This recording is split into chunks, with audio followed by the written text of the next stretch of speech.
Hello. Shit. Oh, that's terrible. That's so funny. Hello and welcome to the very first episode of Noted. My name is Jett and this is Josh. Hello, everyone. And today we are going to be doing a deep dive into Radiohead's ninth studio album, A Moon-Shaped Pool. This album was released in 2016 on XL Recordings. And it's a bit of a funny one, isn't it, Josh? Yeah, it is. It's the last album that they've made, right? It is, yeah. It's been ages. So it's a bit of a time through drinks from their previous album as well. The King of Limbs released in 2011, so it was 5 years gap between those two records.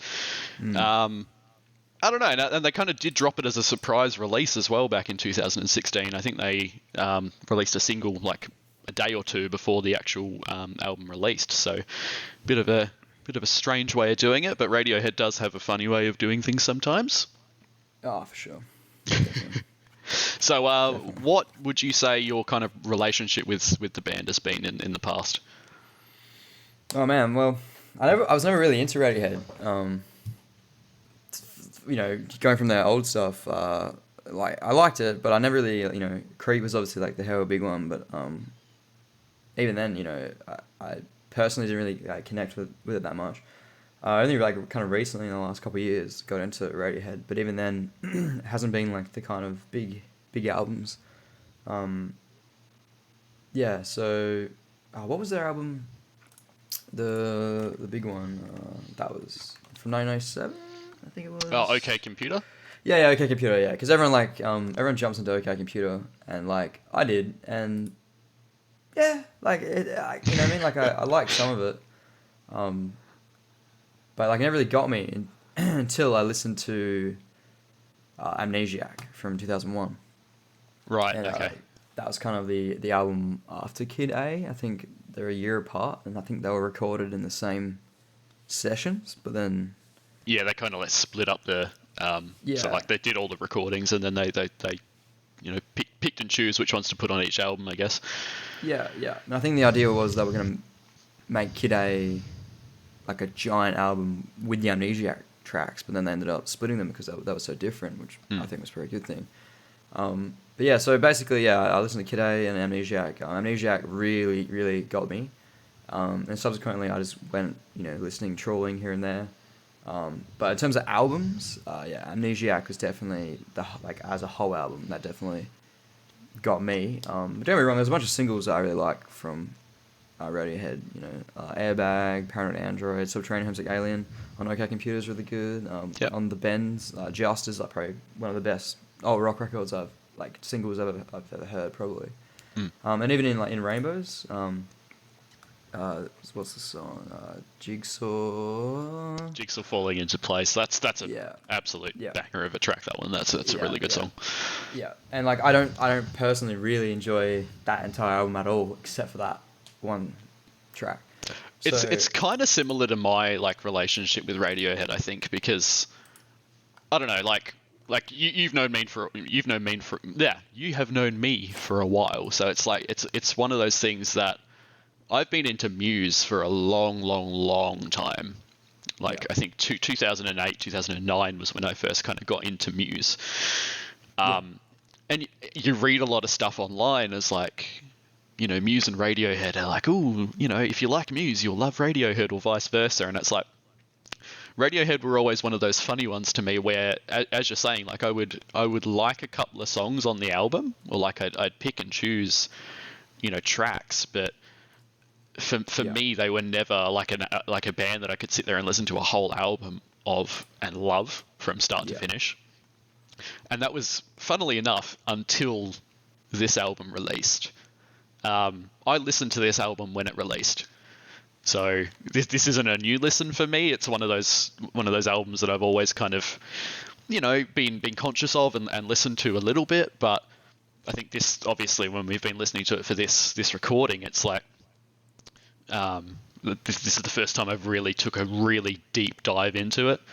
Yeah. So I think for me, as you're saying, Radiohead's always been there and around, and I've always been kind of understanding that they're a damn good band and that they can create some really fantastic music. But there was just something there that I found it quite hard to get into a lot of their stuff. So Yeah, definitely. yeah, this was very cool to me. It was kind of like a relatively accessible record, which I appreciated, and it has, made me dive a little bit deeper into the back catalogue. There's still a lot of stuff that I haven't listened to, or that, still hasn't really grabbed me, but it's definitely helped in that, I guess.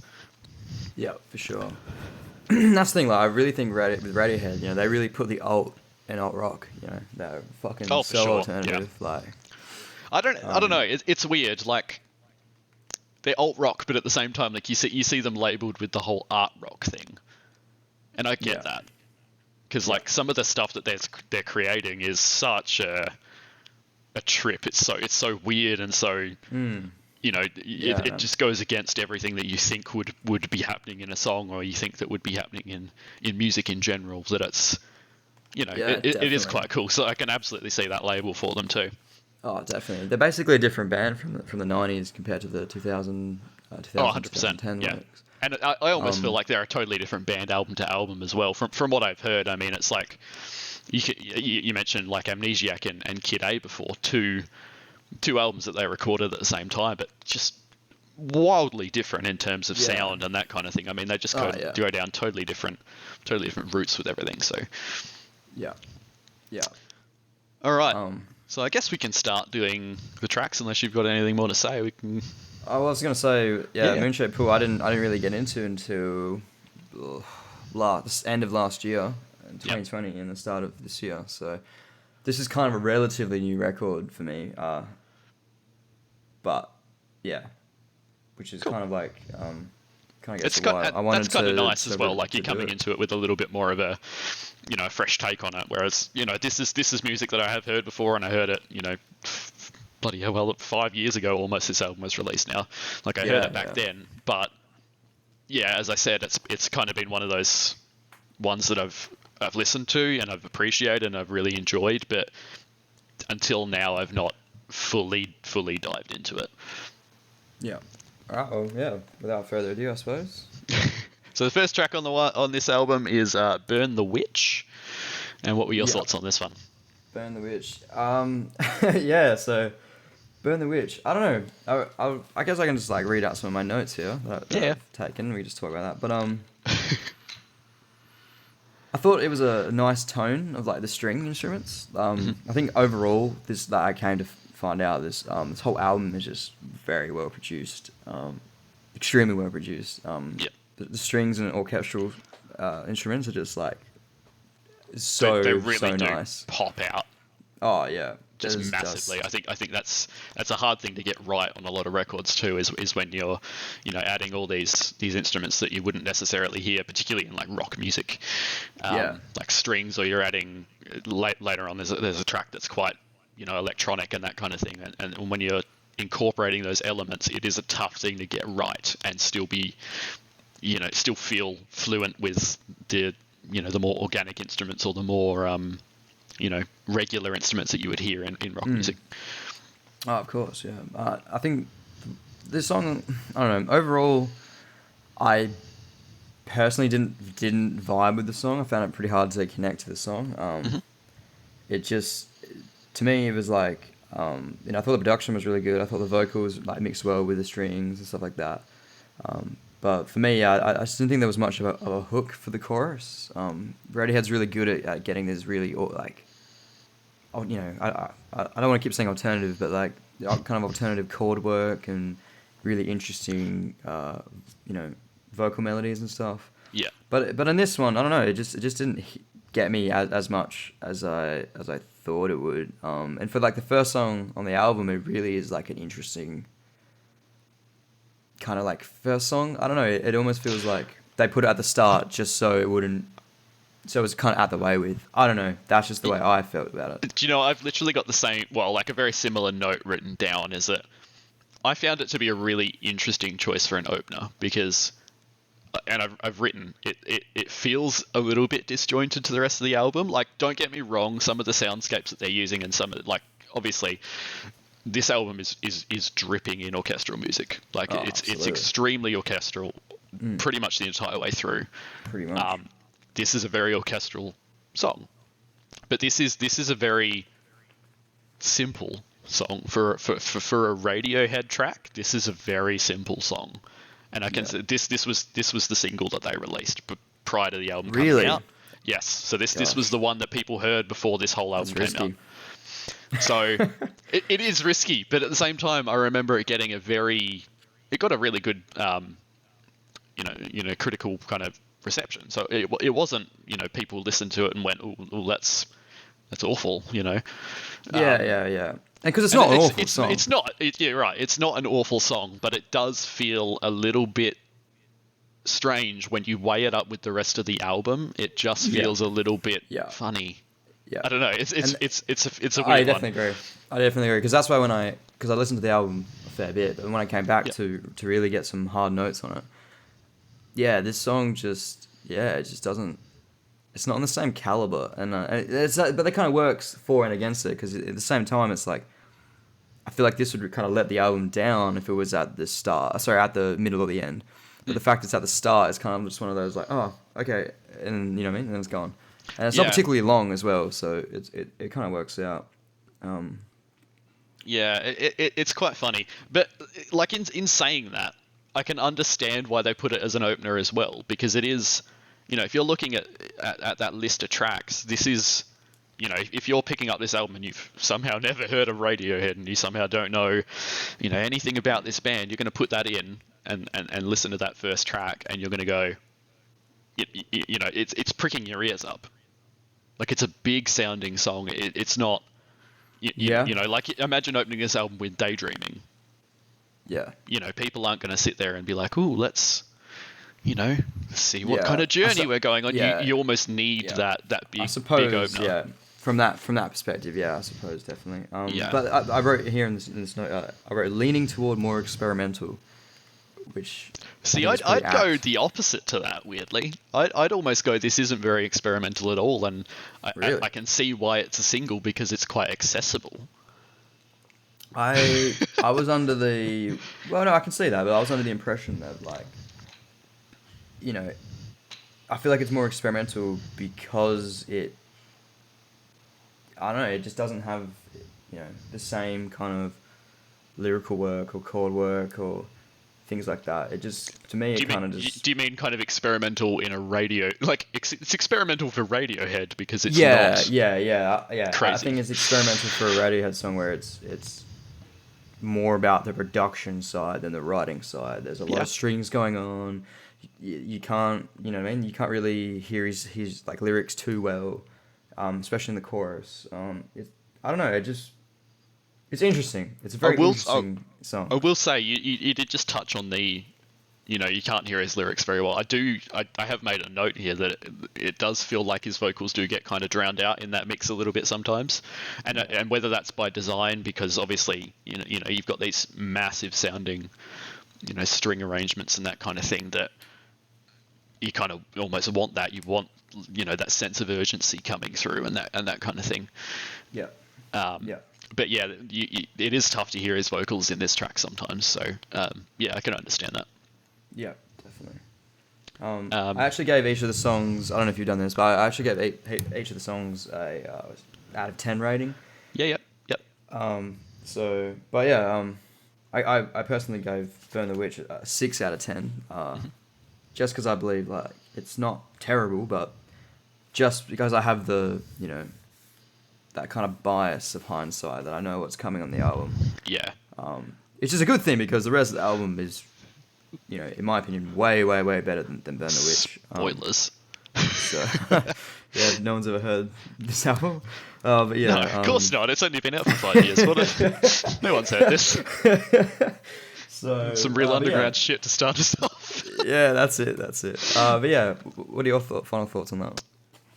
I don't know. I feel like I'm almost biased in the other way. It's like I can absolutely see the points that you're putting forward and that kind of thing. And I will say, I don't like this as an opener overall. Like if I'm sitting there and I'm reviewing this album, I don't feel like this works as an opener like something else would.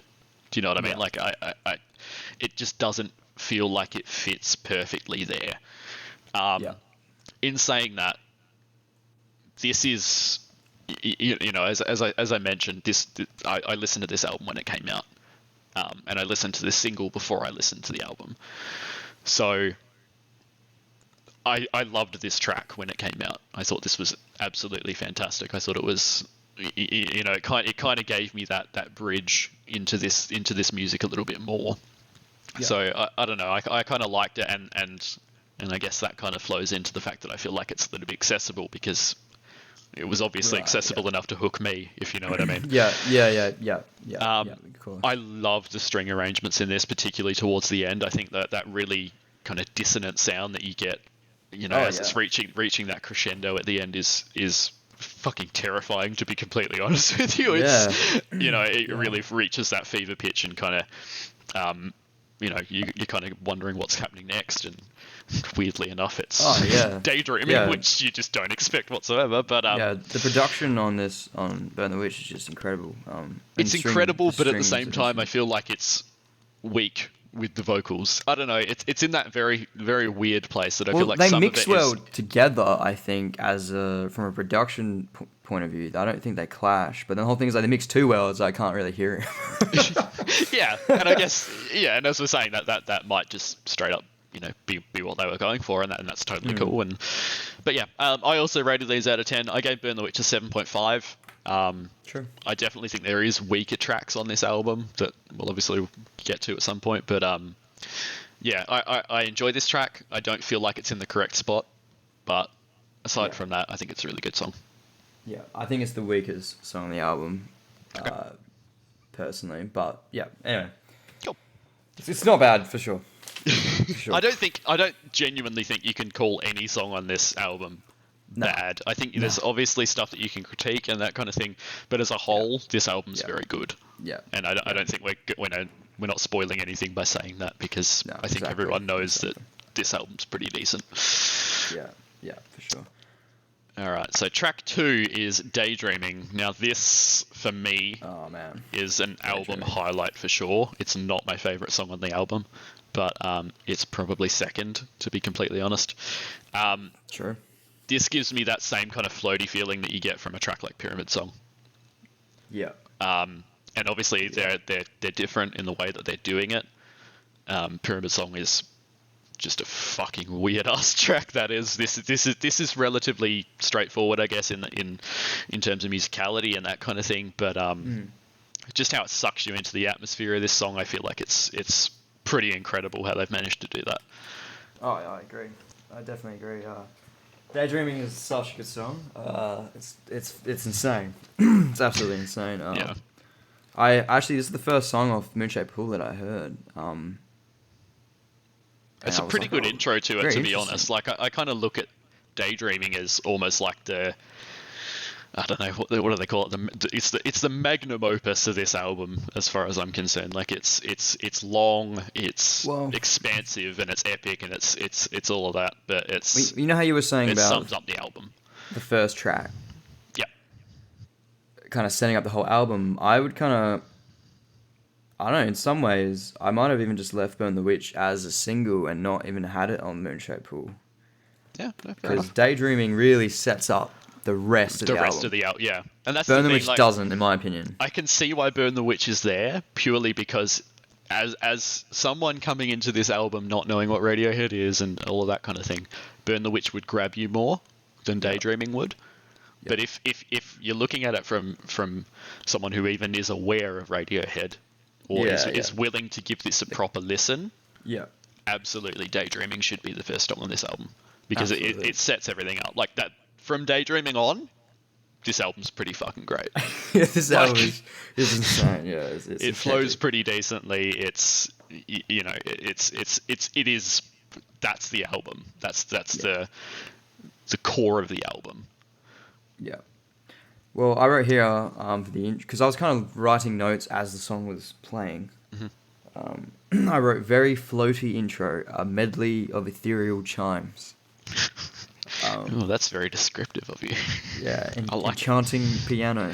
But I think it is. I think it's a very enchanting song. I think the song is very dreamlike. It's very ethereal. The production is just, once again, every song the production surprises me more and more. Yeah. The chord changes in the piano and the way it all flows together. It's just yeah. The song for me is just so captivating just from the get go. Yeah. And I think it's just it's a brilliant track, and like, I don't know, you're talking about like that kind of dreamy kind of atmosphere that it puts you in, but then I feel like towards the back end of the track, when you start getting these glitchy vocal samples coming in, and you start getting all this like weird layering happening and that kind of thing, it turns into this absolutely fucking, it's just a nightmare at that point. Like, it sucked you out of your pleasant dream into an absolute fucking nightmare, and it's I don't the know, dynamics in the song are insane. It's just, yeah.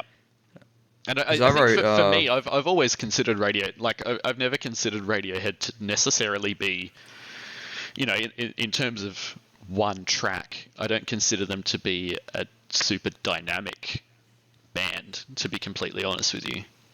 Like, song to song, absolutely, but in the same track, I've not necessarily come across things with Radiohead that I've gone, well, that's completely flipped it on its head, and that's kind of what this song does. Is it like it builds and then just fucking just turns you over? Yeah. There's some stuff here and there, like their experimental stuff. Once again, going back to like mainly Kid A. Yeah. Has similar kind of stuff. But yeah, you're right. They usually kind of have the same dynamic here and there. And I suppose that's why I probably like Moonshine Pool heaps, because Radiohead's is really good at doing that, and they pretty much do it pretty much every single track on this album. But with Daydreaming, I just thought like the lyrics and stuff, along with his vocal delivery, it's just kind of has this haunting. You know what I mean? It's kind of yeah, for sure. This vibe to it, and it's But what I really noticed on this track was like the interjecting vocal little snibs, the little he'd say a lyric and then you'd have this reverse almost backing vocal come in and then go away really quickly. And it's read what I think it was in this track that the reversed what the reverse lyrics were saying. Yeah, there it is. So a lot of this album is presumably written about his marriage breakup. Okay. So I think that was pretty. You do get that kind of feeling through the lyrics and that kind of thing as well. I think it was just his partner. I don't think they were actually married, but they were together for 23 years anyway. So, but yeah, when you reverse those lyrics, Wikipedia, so take it as a grain of salt. York seems to be singing half of my life, I've found my love, every minute, half of my love. Yeah. So, like, this whole album, but particularly this song, is just it burns through to your gut. Like it's got that. You can tell this was coming from, a deep, dark place in Tom. Like, this is, this is very personal shit. Well, that was the other thing, is that she I don't think they split up because I think she was as far as I know she was dying. She died. She passed away in 2016. So I think this album was like his way of oh shit, she did too. That was after this album released. Okay. I assume that she was. But she did have cancer leading up to that. So whether that was, no. Because there's a lot of those themes in this album, at least that yeah, you're right. Overall, yes, it definitely is about that. There is like that personal note, but a lot of these songs don't really allude to that. You know what I mean? That directly, at least, not until it's the very last song. I would. But... Yeah, I would definitely agree that I think it's more the, I guess, the feelings around it rather than the. It's not. He's not writing directly a lot of the time. No, there are and he's not that kind of writer in general. No, he's not. Which I think is a good thing. I absolutely see the. I don't know. I guess the like in having very direct lyrics and that kind of thing, but I think leaving it up to interpretation sometimes is absolutely the way to go. And Well, that's this album in a nutshell, really. 100%. Yeah. It's for me personally, a lot of the whatever emotions, whatever that I'm like that elicit responses from me are just more. I don't know. I'm just kind of like sensing that the vibe. It's not necessarily maybe what he would have intended, but that's personally why I really like this album is because it's very, it's the same way all good art is, I suppose. Like it really leaves you. Wondering and questioning your own life and questioning things that you've experienced and all that. Yeah. Putting your own emotions into it and then getting some, things out. Yeah, of course. I think this album's really solid for that. And then, there is that tone of melancholy and stuff like that. Oh yeah. It's dripping with that, and it's like, I don't know. I'm only going on a weird old little tangent here, but bear with me. Sure. So I was listening to this album really, really heavily for the last 2 weeks. Basically, once we decided that this is what we were going to do, and this was the album that we were going to be starting off with. Yeah.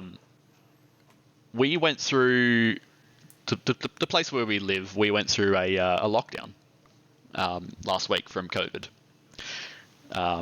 Still kind of having a few restrictions here and there and that kind of thing, but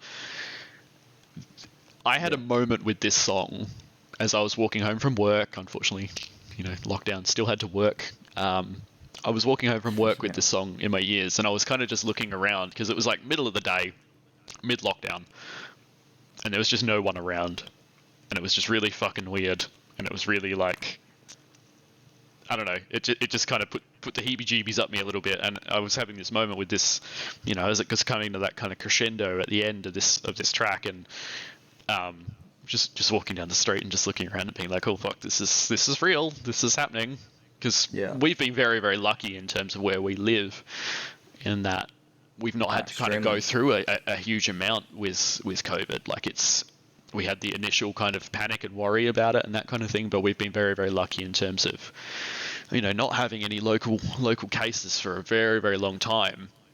Yeah, so for this to kind of happen was big, and kind of, put everything into perspective a little bit. So to have this song playing as I'm walking down the street and I'm just looking around going, oh shit, okay. I don't know. Yeah. That's nothing to do with anything, but it feeds into what you said. Like, we put our own emotions and our own experiences and our own lives into these tracks. This song has absolutely nothing to do with COVID, or absolutely nothing to do with lockdown or anything like that. It's got nothing to do with it. But in that moment, it was about that. Yeah, and it was about this weird,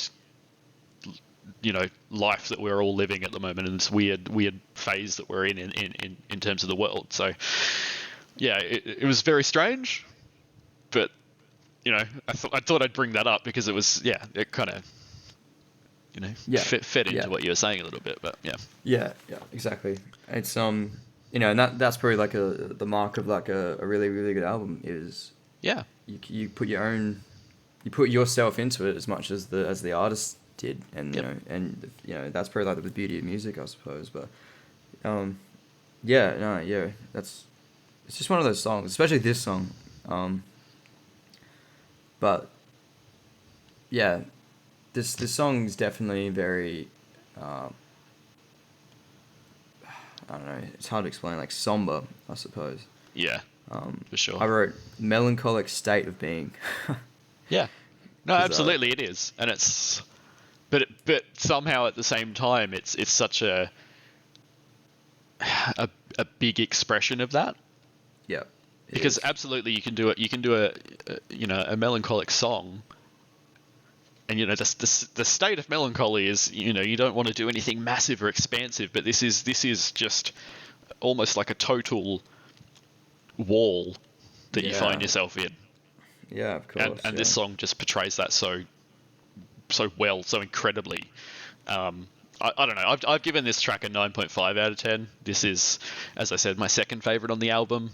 But yeah, man, this is real good. This is really this is like peak. Not peak, but this is really top Radiohead writing, isn't it? For sure. I wrote had a few other notes on this song because I wrote fucking heaps of this. I mean, it's a long song, so if you're sitting there writing them out as you were listening to it, then I could see why. Yeah. I wrote. I tend to get quite descriptive. I wrote, a beating gloss of purity and vulnerability surrounds the pace of the song. That's probably more to do with the bass, because that bass that rocks up in the song is just it just really changes the dynamic, and it kind of just everything swirls around. A great use of electronica tones and sounds, because that's pretty much Radiohead's bread and butter since pretty much Kid A. Yep. Tommy York basically can't get enough of it. It's his drug. Yeah, pretty much. I wrote, at the very end, I suppose, I wrote experimental, slowed, I guess reversed speech at the end of the song. And I wrote adds to the obscurity. It is one of those tracks that is really obscure. Oh, so obscure. Those massively, like, dramatic strings that you have coming in. Like, yeah. Fuck, that's one of the highlights of the album for me, just because it's so off-putting and so, I don't know, it's really, I don't know, it just puts the chills up me. Like, it really does. I think at some point there's reversed horns. It wouldn't surprise me with this. I didn't pick up on that myself, but it would not surprise me. I think it's reversed horns. It's very interesting. Yeah. But I did write a little thing. I wrote, overall, a very great song. One to immerse yourself in and let yourself be carried away with this strange, yet warm, somber tone. Yep. I reckon that sums it up pretty perfectly, to be honest. But I gave that a 9 out of 10. Yeah. For the second track, it's extremely strong. Oh yeah, for sure. It's one of the highlights of the album for me. I don't know about you. I don't know if you go much higher than a 9, but yeah, for me it's very, very up there. Yeah, definitely. All right, what's the next track? This is one that you messaged me about before we even decided about doing this. So I think you've got some good opinions on this one. This is Dex Dark. This is the third song on the album. Dex Dark, yeah. So tell me about Dex Dark. This is all you, my Dex boy. Dark is probably, this one shines probably the brightest to me. I was completely blown away by this song. Mainly just due to the melody and the dynamics. I just didn't expect it, especially coming out of Daydreaming. But basically I just wrote great melody right away. It just got me off the bat.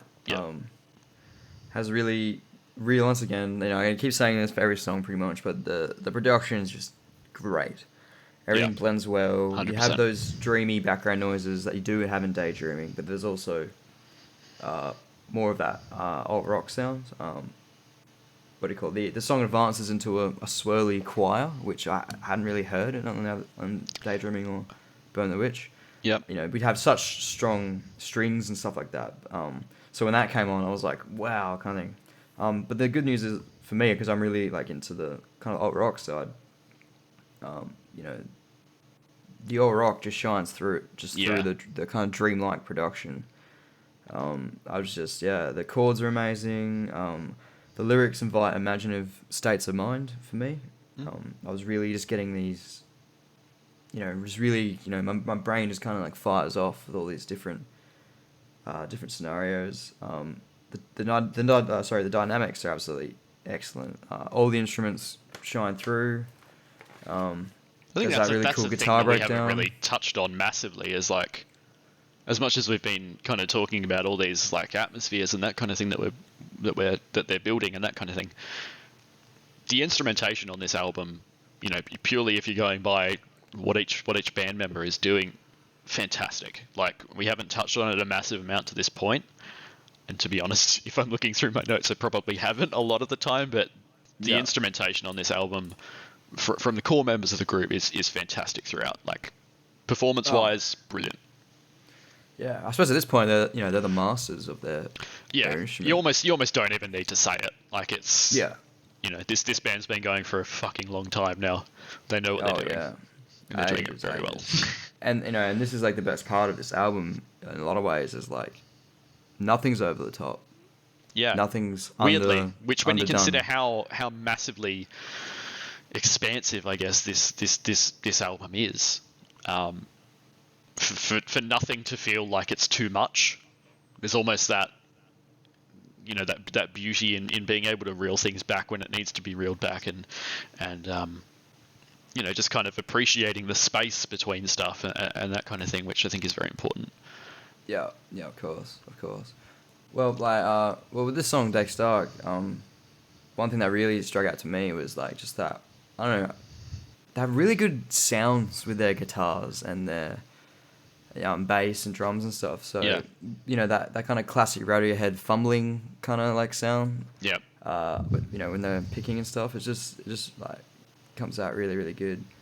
But yeah, so I guess my overall thing of it, I said it's an extremely charming, varied rock song, shimmering with borderline experimental production. Yeah, I absolutely love this song. I got this song a 10 out of 10. This song actually, damn, this song is great. The song was really like what, granted with the rest of the album, I think maybe on its own, maybe a 9, maybe an 8. But the fact that it comes after Daydreaming and it definitely comes at a really nice time of the album. I think it definitely kind of fits 100% where it is. I don't know. Okay, I'm just going to start off with the score that I gave it. I gave this an 8. Sure. Based purely on the fact that in this album it didn't necessarily stand out to me. Please don't get me wrong. It is a fucking incredible track. But I don't think it sticks out as much as some of the other tracks on this album do. For me personally, I had notes. I said the use of the choir on this song is really impressive, and it builds that really dense atmosphere that we did see kind of with Daydreaming as well. Is that you are getting such incredible kind of layering and that kind of thing going on, and I don't necessarily think it's because sometimes when you do layer a song up so much, it can sound like there's too much going on. But I think for this, it's just kind of, it's like having a nice layer of icing on a cake. Like it's just enough. It's there. Yeah. It's perfect as it is. It works really well. I wrote that it has a really cool groove. I really enjoyed kind of the bass and the drums on this one and the groove that they were going for. Actually got a bit of a Gorillaz vibe on that outro guitar, and I know that that's probably a little bit silly saying, because I'm sure Damon Albarn and Gorillaz are massively inspired by Radiohead in general. I don't think that they're necessarily, I don't think Radiohead's necessarily ripping Gorillaz off or anything like that, but I don't know, there was something about that outro guitar that kind of gave me that I'm trying to think of the song. It might even just be Feel Good Inc. There's that Gorillaz song that just got that kind of like a little bit of funky vibe going on with it. It's very groovy for sure. And that kind of guitar breakdown, I made a note there. I just said it was just so cool. It wasn't over the top. It's just cool, like. Yeah, and I think that's the thing. Like you can so easily just go too far with something like that, and it would take you out of it a little bit, and it would, but it just never reaches that point. And the other thing that I wrote, this song feels nowhere near its runtime. It's sub 5 minutes. It's 4:41 or something like that. But it flies. This track flies by. This almost doesn't feel like it's there. Sometimes to me when I listen to the album, it's so smooth on the ears that it just goes straight through. It's really, really, really great song. But as I said, it's not one of those ones that I particularly grab onto anything in particular about it. I'm just kind of like, that's a really good song. I'm glad it's on the album. I'm glad it sits where it does. But there's nothing there that I'm like, oh, fuck, I really want to listen to Dex Dark right now, if you know what I mean. Yeah. And that's fair enough. I just think Dex Dark is just, for me, it pops out just because it just feels like a alt rock song done, produced in this style, in just of this this different album. Weird way. I just think it just benefits really. And that's the thing, I'm not sure whether this was one of the songs, but I was reading that a lot of the tracks on this album were actually older Radiohead songs that they'd been sitting on for a long, long, long time. Oh, okay. I'm not sure whether Dex Dark was one. I can definitely try and find that out as we are talking. But yeah, there's a lot of That wouldn't surprise me. yeah, because it does have that, you know, that retro Radiohead feel a little bit, and it's like I don't even know what I'm fucking looking up. I'm just like, Dex Dark, old song? Yeah. No, it wouldn't surprise me, fucking you know, A. that it did have that kind of rock, that real alt rock sound that they're pretty good at. Yeah, for sure. Well, obviously, it wasn't like different. For me, I just think it just works really well. And I'm a big fan of Amnesiac, which is the, you know, Kid A's the weird electronic, super experimental, you know, one, and then Amnesiac is just if you ripped all that away and just left the kind of bare bones. Left what the band was actually doing in it. Yeah, That's exactly. Yeah, if you just had like that production down, everything down, but you still had these weird ideas, and I think that's probably why I like Dex Dark so much, is because it's quite literally like almost like a evolved Amnesiac sound in some ways. Yeah, for sure. But you know, it's really interesting. I do draw comparisons though to Kid A and Amnesiac. You know, if you mix them together, you know, you would probably have Moonshaped Pool. Yeah, no, I can see that. And obviously, like, you know, these again aren't albums that I've massively dived into or anything like that. But from what I know of those albums, I can definitely say that. Yeah. But then obviously you're adding kind of the more orchestral flair to it, which I don't necessarily think that either Well, of this those is something albums more have than that. massive- Yeah. There's for something sure. more to this album than that, for sure. Yeah.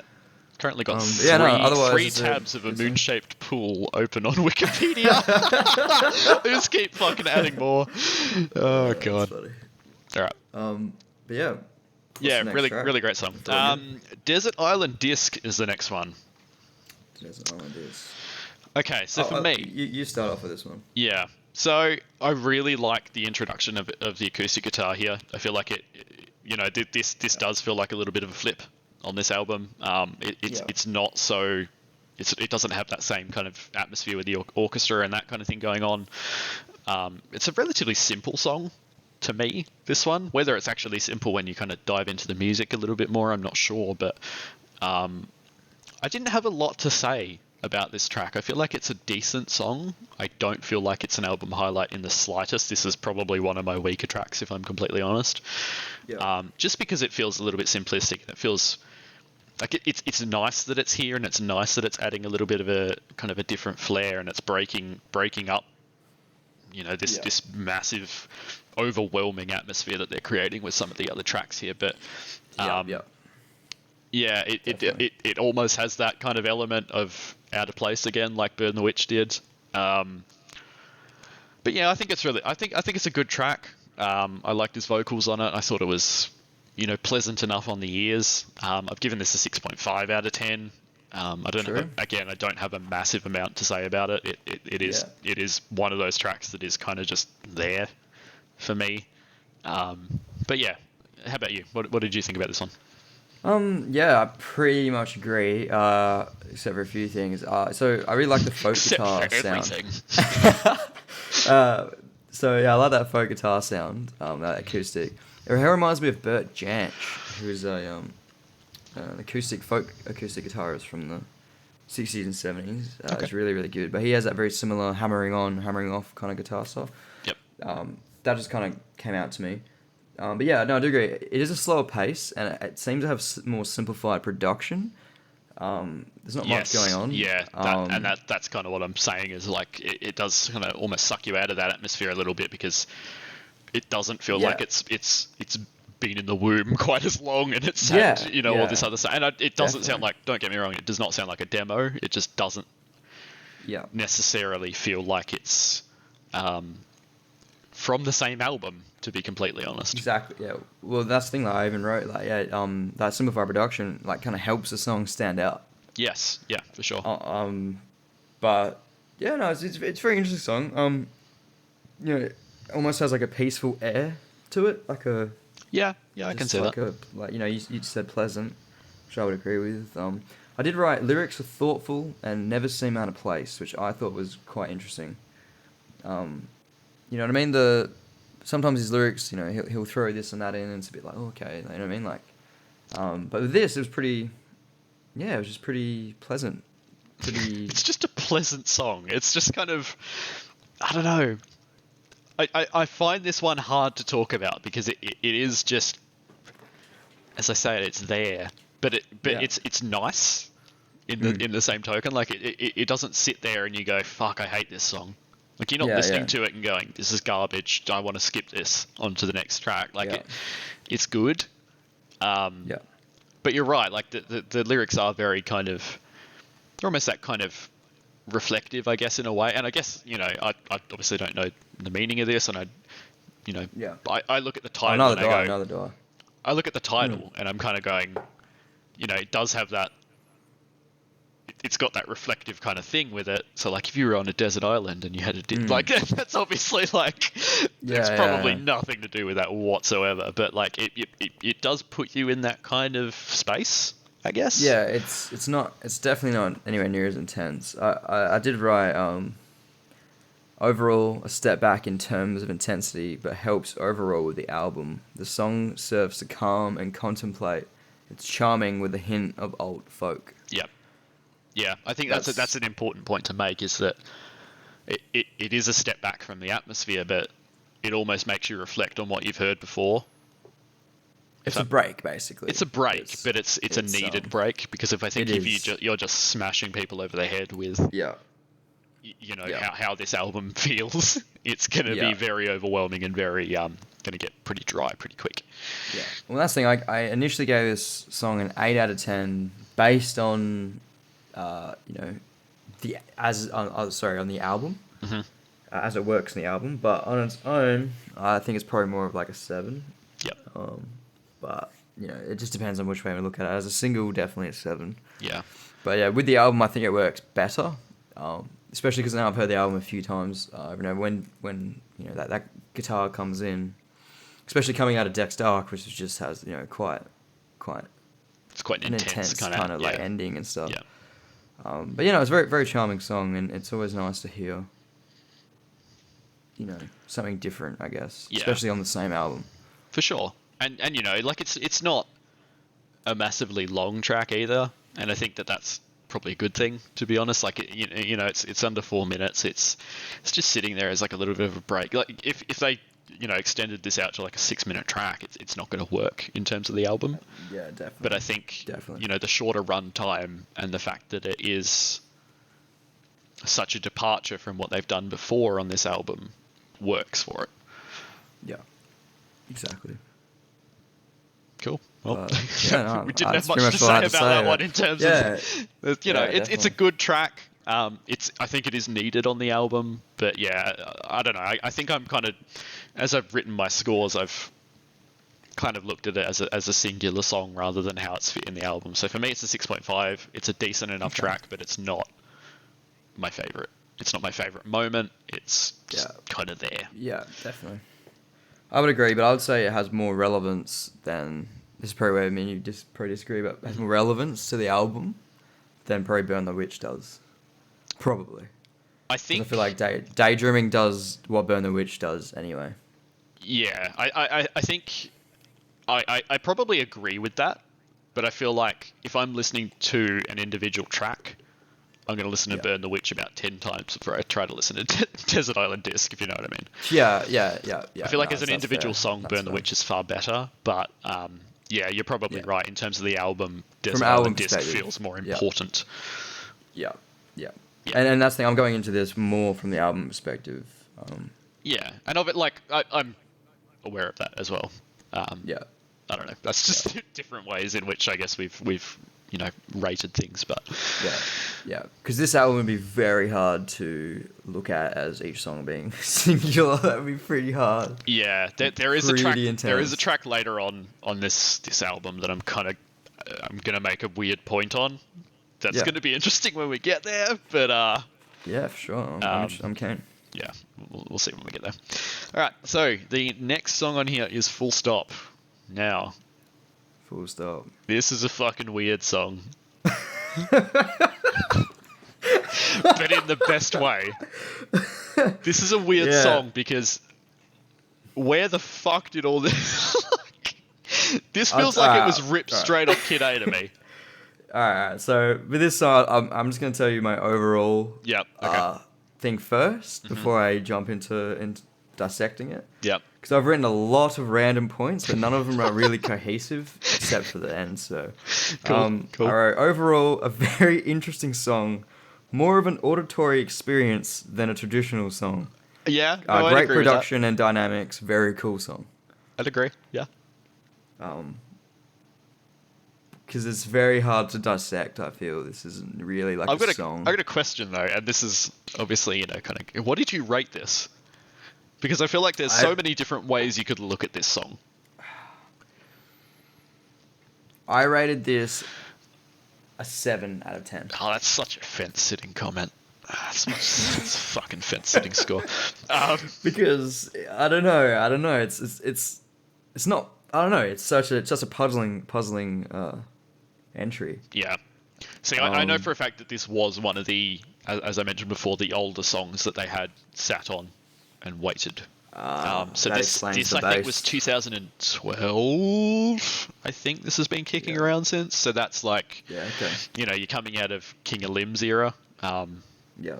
Which, actually, I might check that because that doesn't feel right.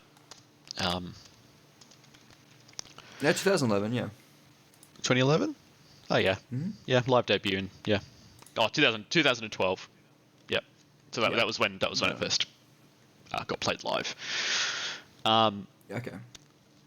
So I don't know. Like, I haven't heard much of King of Limbs. That's an album that I just haven't really gone into much at all. Like I don't think I've listened to a single song. I know Lotus Flower. So I'm basing everything that I'm about to say off Lotus Flower. So please do not stab me. But it does have that kind of vibe to it as well. Like Lotus Flower's kind of got that dancey kind of thing going on. This has got that dancey beat, and it's I don't know. The layering on this song is what gets me. You're right in saying it's an auditory experience because like you're going to sit there and you're going to listen to this and you're going to go, whoa, all right. And you're just being totally transported into some other fucking dimension with this track. Oh, yeah. I reckon this would be incredible live. I reckon this would be absolutely unreal. Yeah, definitely. And I don't know. There's some of the... but I don't feel like it's out of place. I feel like in terms of audio, it's a little bit kind of it's again that 180. But when you're coming out of Desert Island Disc, we're kind of going, oh, we'll just throw everything out the fucking god at this point. Like, they really are the parallels right next to each other, aren't they? Yeah, and I feel, and it's quite strange because I feel like from this point onwards, we don't necessarily have a massive amount of departure. It's like these two songs sitting, if you're looking at it, then they're not in the middle of the album. They're a little bit hot, like they're earlier in the album. But this is the most, in terms of where the other songs on this album ended up, this is the most experimental to me. Because it's just fucking strange. It's so strange. I did a few notes on it, and tell me what you think. But I just wrote, they're all very short, and there's a lot of them. It basically just said, trippy alternative sound. Off the bat, that bass is just so like, I don't know, just so like almost grungy. Yeah, I can hear that. And it just keeps going and doesn't stop. So it just reminds me of the old kind of like punk bass lines where they're just almost drony.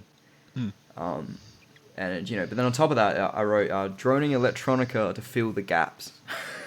Yeah, that's pretty accurate. Because it's just that bass, and then on top of that, just a bunch of other random stuff going on. The timing's really experimental too. I would love to hear this song stripped away, like take all the fucking weird ass electronics out of it.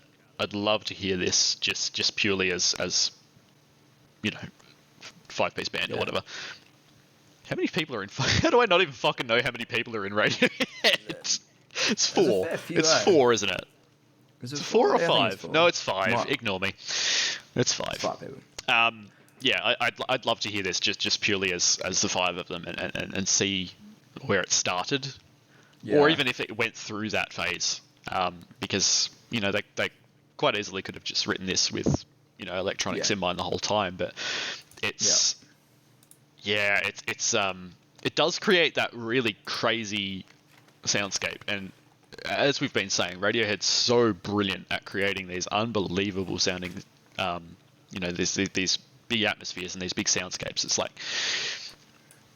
this track is what you said, it's that auditory experience, but in saying that, it still kind of marches with the rest of the album, in that, like, if you're looking at the lyrics on this, you're getting why should I be good if you're not, and all that kind of thing, and you're getting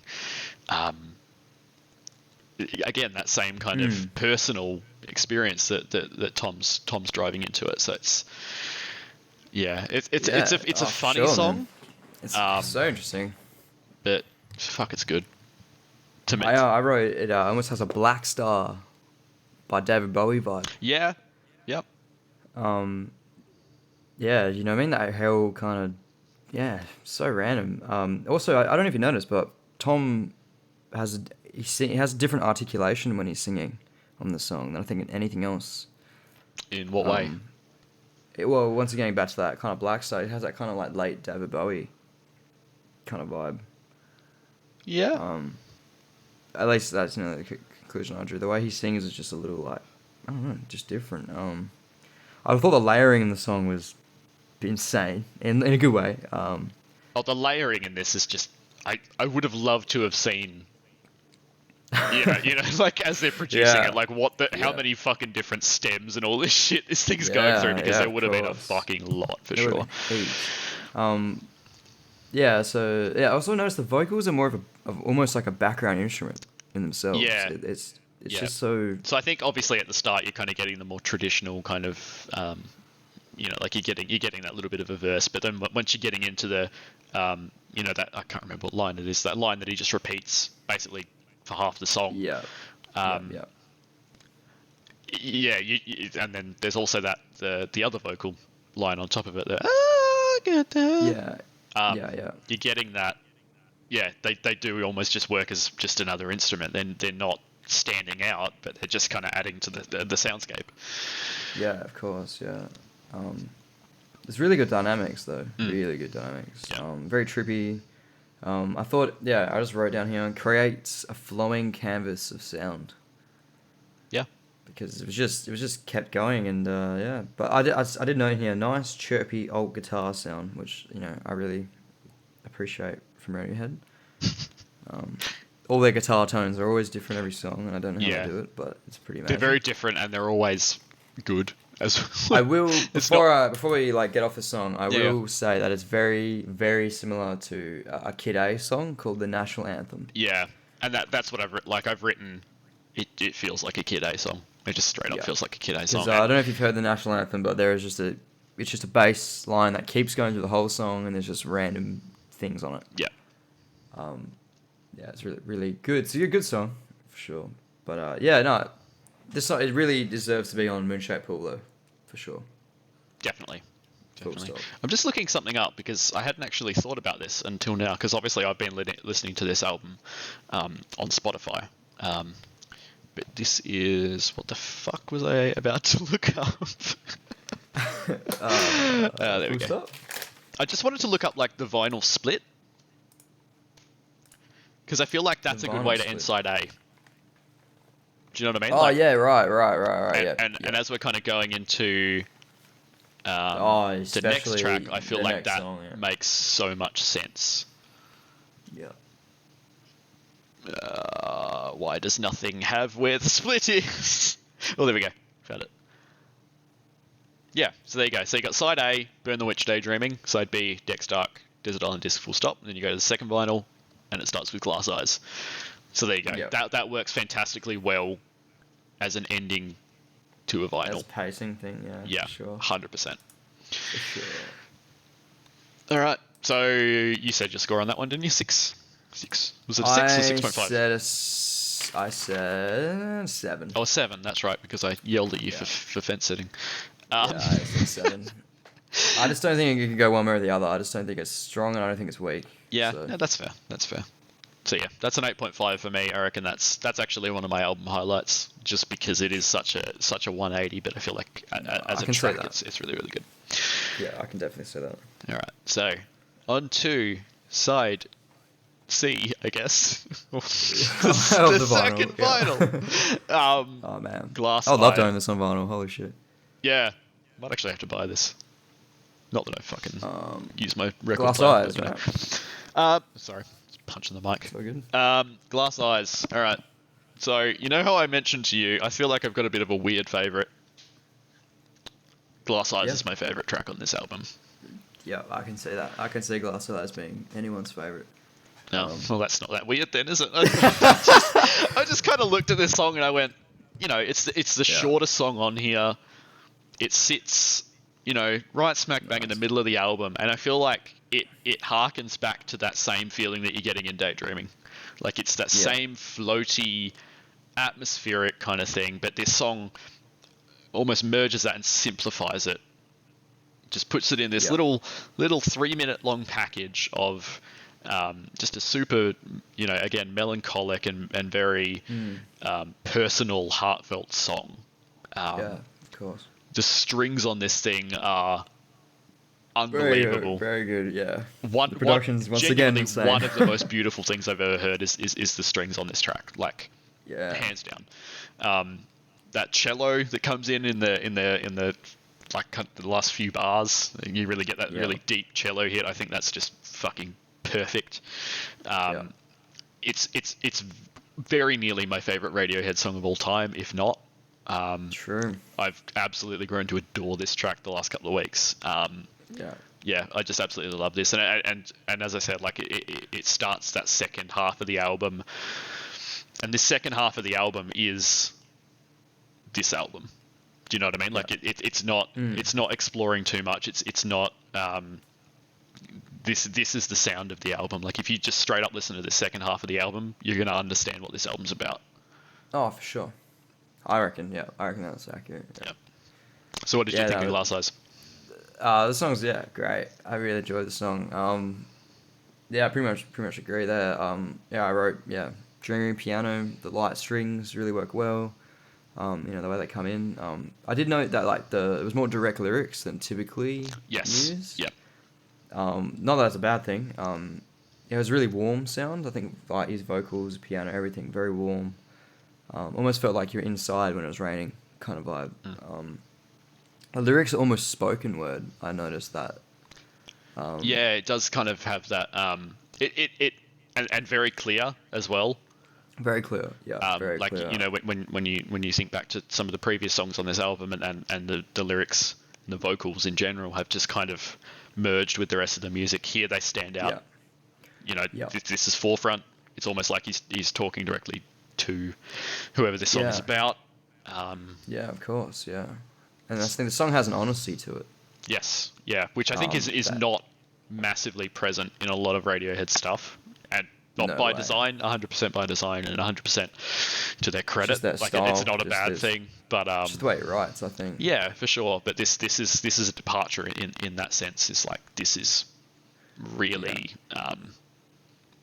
really emotional, really really personal kind of song. Yeah, for sure. I also noted that the vocals are delivered very similarly to Joni Mitchell. She's okay. a folk guitarist and pianist from the 70s. Yep. But there's a song called Blue by Joni Mitchell, and I just wonder if Radiohead ever got into that. It's quite possible.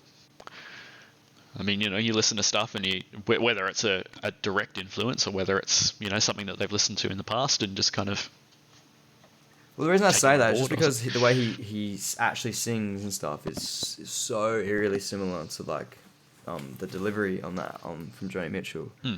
That kind of, yeah. But anyway, I just thought it was, quite similar. There's a song called Blue that I'd probably link to Glass Eyes in terms of sound. I'll have to listen to that one. Not saying that they aren't linked at all, but just for me. Yeah, I mean, if you've listen to that song and that's what it kind of reminds you of, then obviously there's something there. But I guess I wrote my little overall opinion of it was overall a very humble and direct song. Never goes over the top or changes dynamics too much. It's a very enthralling tone. Yep. I really enjoyed the tone of the song, and yeah, it's very short. This is not this 2:52, so it's a very, very short track. It's the shortest one on the album. It is. So, which is kind of cool in its own way, because I feel like it as you're saying, it doesn't go over the top. It's not sitting there and, you know, extending.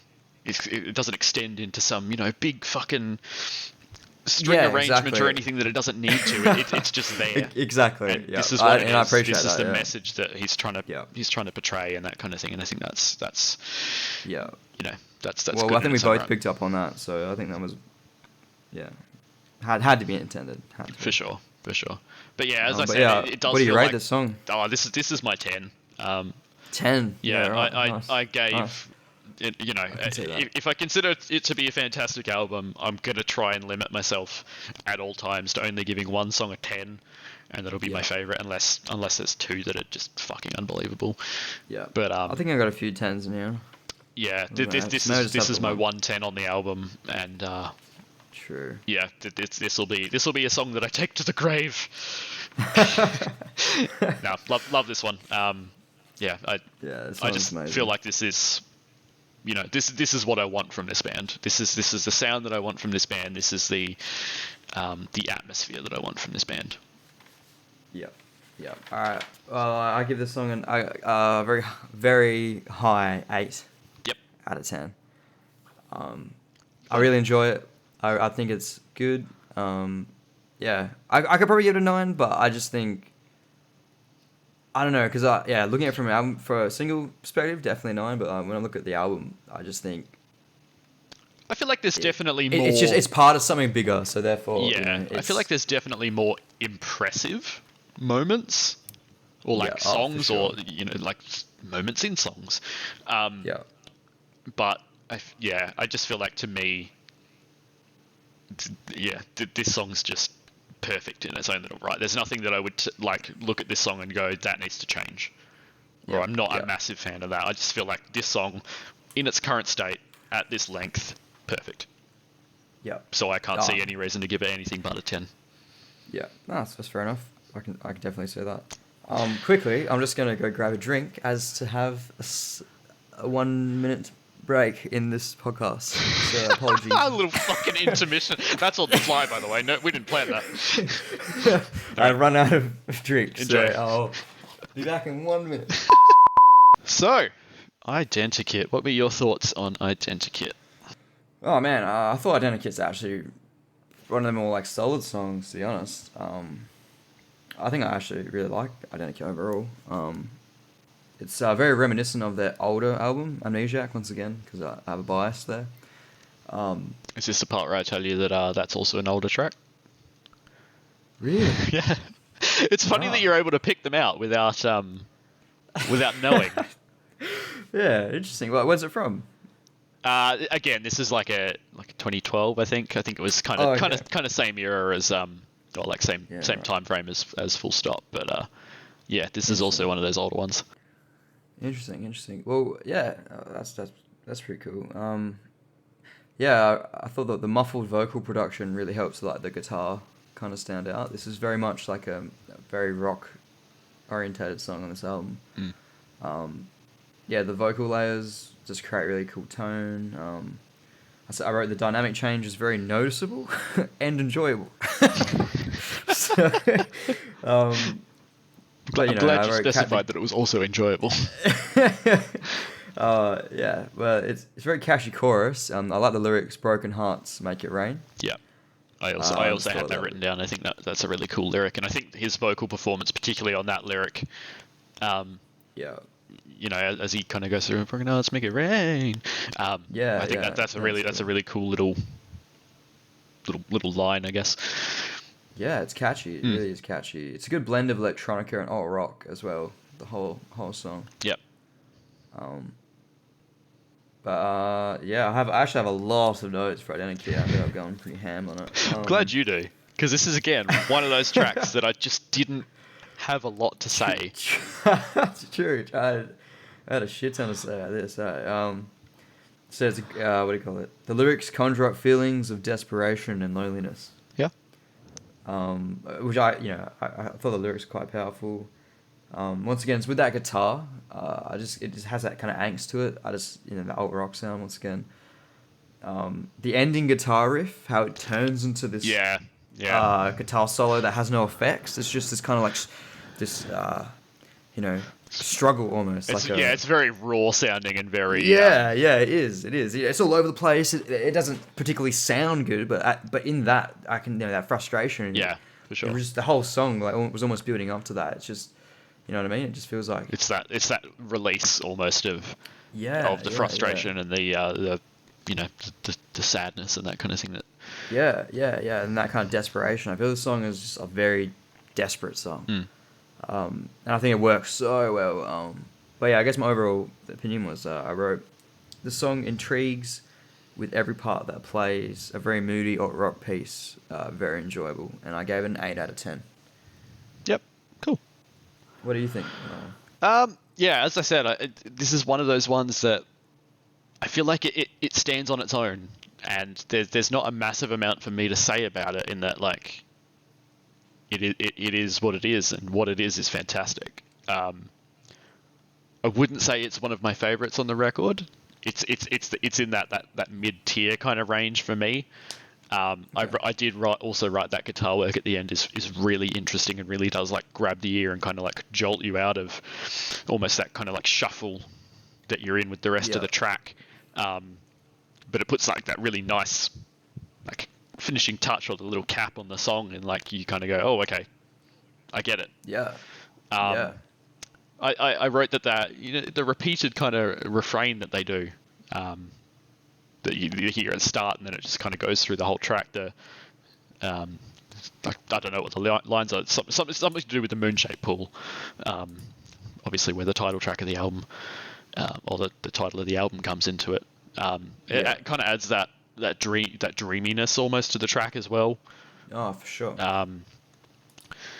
But yeah, as I said, it wouldn't be one of my real favorites on the album, but it's still a really nice little piece, and I can see what you're saying. It's like it's that alt rock sound that I feel like just kind of rears its head on this album occasionally. I don't think, overall I wouldn't really sit there and call this an alt rock album, if I'm completely honest with you.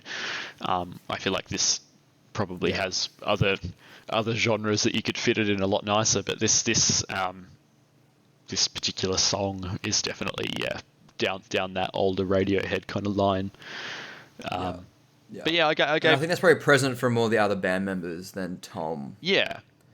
I think Tom is the dreamy piano he's kind of vibe. I think he's the other members are that kind of alt rock. Yeah, for sure. Which is good. It makes the album way more varied. I feel like if you're gonna sit there and you're gonna have 11 tracks of this dreamy atmospheric shit, it's gonna get boring.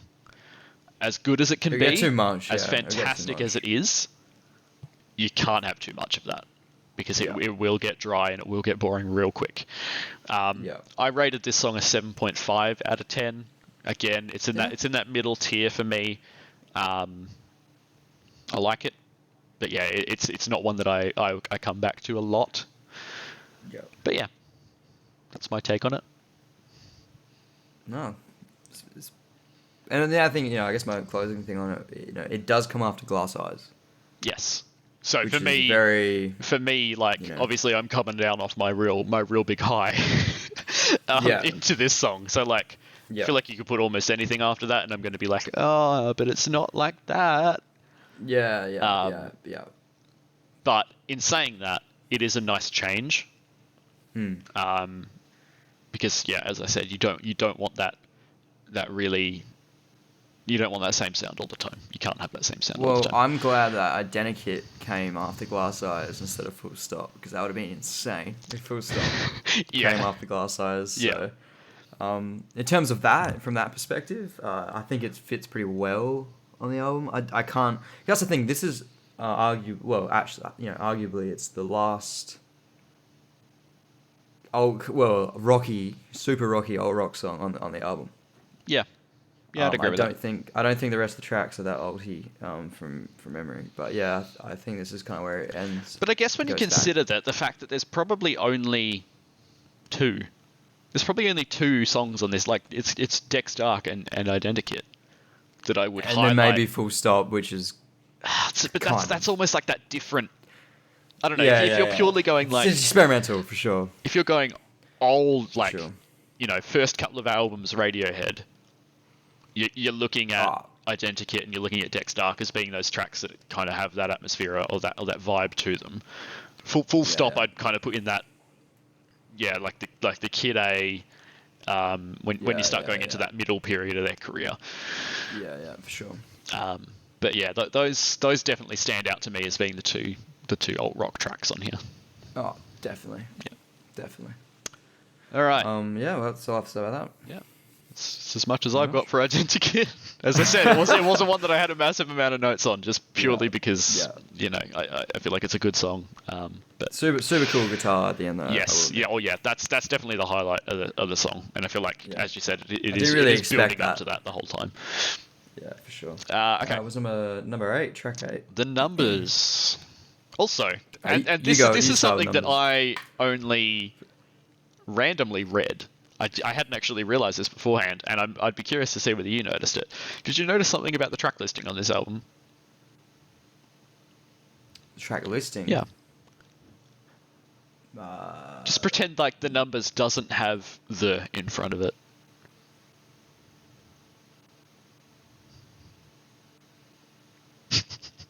No, I'm not too sure. It's in alphabetical order. Oh, yeah, it is too. Don't know if that was by design. I mean, I'm sure it was, because I don't think you'd do that all. Like, that'd be a fucking weird coincidence, sure. But... Right. Didn't... Yeah, I was looking for, like, an anagram or something. That's pretty funny. Yeah, right. Yeah, straight up in alphabetical order, which is weird, but, that's how it worked out. Oh, yeah, nice. But anyway, The Numbers. That's just just a weird tangent to go down, Yeah, The Numbers. What did you think of this one? Well, You go first, because I don't know. Ooh. The Numbers is interesting. I'll have to recap my opinion on The Numbers for a second. Okay, interesting. This to me is a massive grower. I felt like the more I listened to this track, the more I liked it. Yeah. I feel like at first this was just kind of okay. It was just kind of there and it was fine and that kind of thing. Yeah. But yeah, this song, the more I listened to it, the more I really, really enjoyed it. The One Day at a Time line is one of my favorite moments on the record. I feel like that's such a... another note that I've got written here is like, it's got that empowering feel about it, but it also kind of has a sense of dread to it as well. And when I dived into the meaning of this track a little bit more, I was seeing that it was actually about climate change, which when you go back and you kind of look at it, it makes sense. It's almost like that kind of call to arms of like, these are the numbers, they're in front of you. The fuck are we doing about it? Like nothing's happening. Right. So that's where that's from. Okay. Yeah. So I don't know whether that's exactly where the title comes from, but yeah, I feel like that's kind of the message that I drag out of it, at least. Okay, interesting. But yeah, I just feel like this is a really big, epic song. Obviously, kind of. I've got to look up the lyrics of this one because I feel like there's kind of certain things about it that I'm only going to pick up on when I'm reading the lyrics. But yeah, like when you read the lyrics, you can absolutely see. Totally makes sense. Like, we call upon the people have this power, the numbers don't decide, your system is a lie, the river running dry, the wings of a butterfly. Like, we'll take back what is ours, and it's like, it's this call to arms of like, we as the public need to be making our governments and our politicians and that kind of thing accountable for this kind of thing. Like, yeah. No, true. I didn't realize it was that direct. which is weird because Interesting. like again, I was like reading into this song a little bit more, and Tom York said in an interview a few years back, he was going, "Oh, I'd never write a song about climate change because it'd be garbage." Something like that, and then next album they bring out has a song about climate change on it, and it's not garbage. It's a really good song. I've given it an 8 out of 10. Again, I think it's a really good track. How about you? Yeah. You had some opinions by the sounds of it, so I want to hear them. Well, kind of. It was more like again, this song was probably the least captivating song initially. Um, it wasn't for me. It wasn't at least until I really dug into the album, started taking notes. I really enjoyed like the acoustic sound again, similar to the Desert Disc. Yeah, Sorry, Desert Island Disc. And yeah, it was just that kind of like that softer drum sound as well, which is kind of really nice. It has almost like a 70s folk rock sound, kind of like a Neil Young kind of vibe. yeah. I Which also is get that pretty on the next cool. track. I've actually written Neil Young for the next track, so I don't know whether that's kind of like the feel that kind of happens between these two tracks, but that's interesting. Yeah, it is interesting actually. Alright, the bass is a very nice catchiness to it. The song flows nicely. It's very relaxing. The vocal delivery is relaxed. It has a good tone in his vocals. The production kind of amps up slowly and slowly. Like it's a very, well, it feels like a very long song. There's a key change halfway through is pretty interesting. I enjoyed that. Yeah, Once again, the strings have a very strong tone when they rock up. The way it ramps up, it's a very wonderful listening experience. I did enjoy the kind of like building up, building up, building up. yeah, Um, yeah, and the fact that it ends as it started, I thought that was quite interesting as well. With that kind of like fluttering and stuff and that kind of trippy style.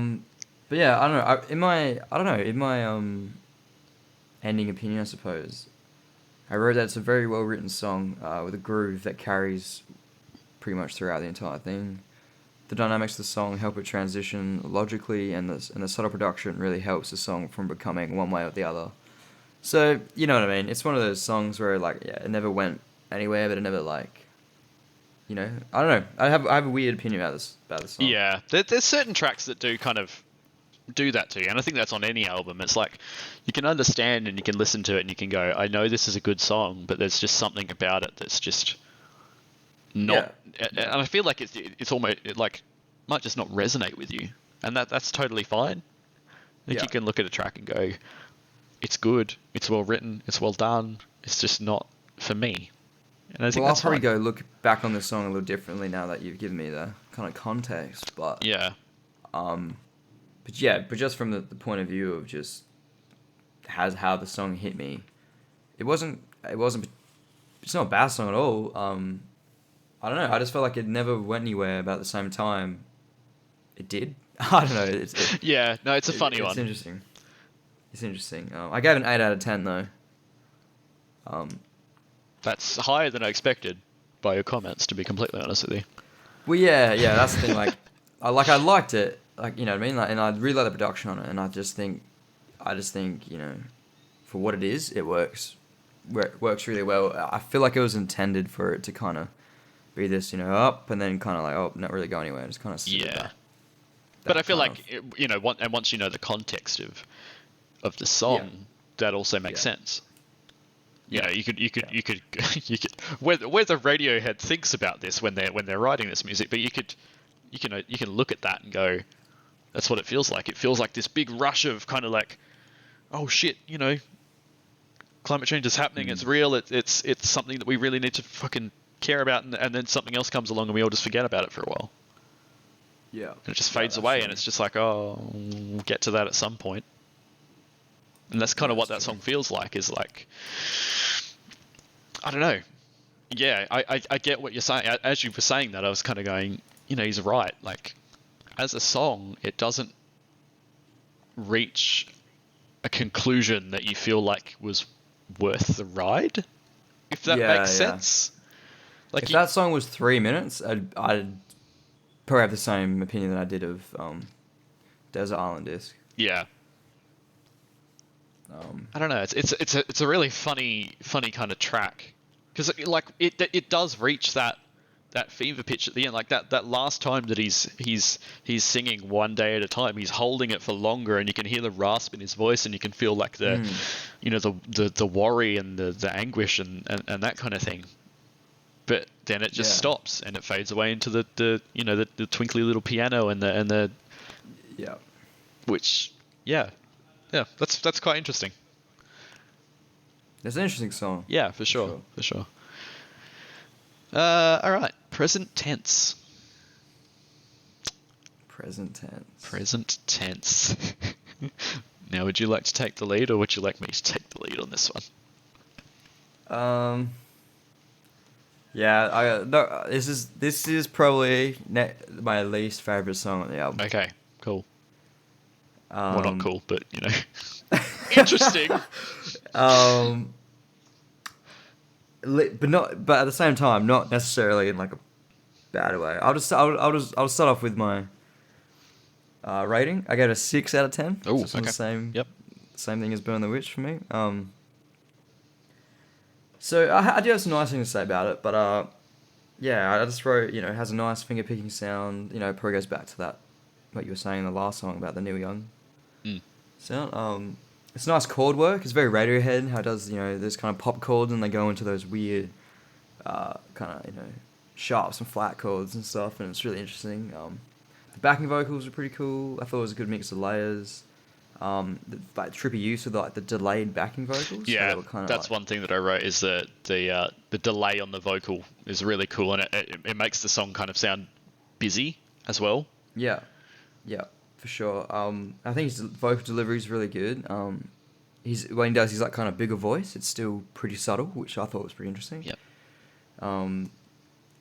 Then I wrote, it breaks down into the bridge with like the clearer drums, and it kind of helps the song regain its tempo among the layers, because I did feel like it was kind of getting a bit all over the place, especially muddy. with especially with like the delayed, kind of like vocals, and then it was like what was going on. I wrote that the warm choir backing vocals kind of border on haunting. It's like almost too much.